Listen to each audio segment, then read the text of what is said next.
je vous laisse également un micro. Quelques explications sur ce geste inaugural qui est un petit peu différent des gestes qu'on a l'habitude de voir en termes d'inauguration. C'est quoi la symbolique de ces vitraux? Alors, je pose la question à Dominique et à Dominique Gros. Oui, mais d'abord, ça m'inspire la tradition, l'enracinement et le savoir-faire de nos anciens, puisque vous avez reconnu l'Art Nouveau.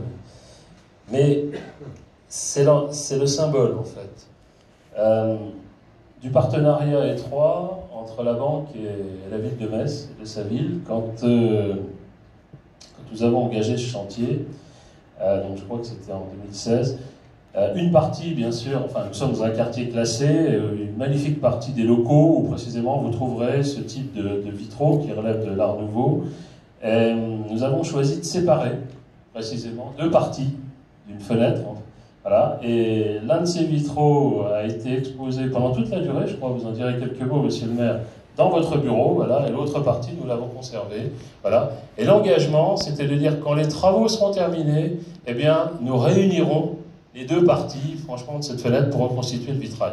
Voilà. Donc c'est vraiment le symbole d'un engagement d'une banque citoyenne dans sa cité et avec sa ville. Merci.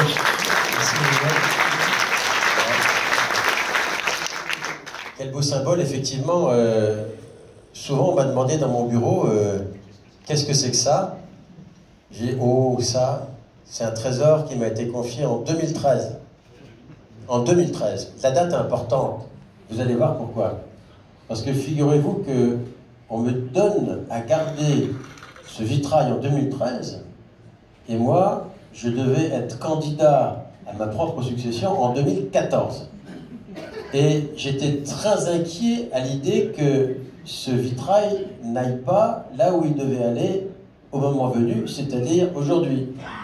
Et j'avais mis, parce que j'étais sûr de rien, on n'est jamais sûr de rien en matière électorale, d'abord j'étais extrêmement heureux de cette idée, et puis de la confiance qui m'était faite, puisque implicitement c'était un pari sur le fait que je serais encore là en 2020, ce qui n'était pas évident, hein, en 2019. Et j'ai mis une lettre en 2014, sous le vitrail, de façon à ce que si jamais j'étais plus maire, la personne qui m'aurait succédé sache que ce vitrail était destiné à revenir ici, et que sa vraie position était dans l'immeuble de la Banque Populaire. Et donc, j'ai pas eu besoin de... J'ai déchiré la lettre, puisque j'étais encore là en 2014, et je suis très heureux que ce vitrail ait retrouvé son jumeau, et que nous ayons pu ainsi accomplir ce cycle des années, quand même, 2013-2019, de 6 ans, qui permet un geste inaugural très original et correspondant tout à fait au quartier impérial.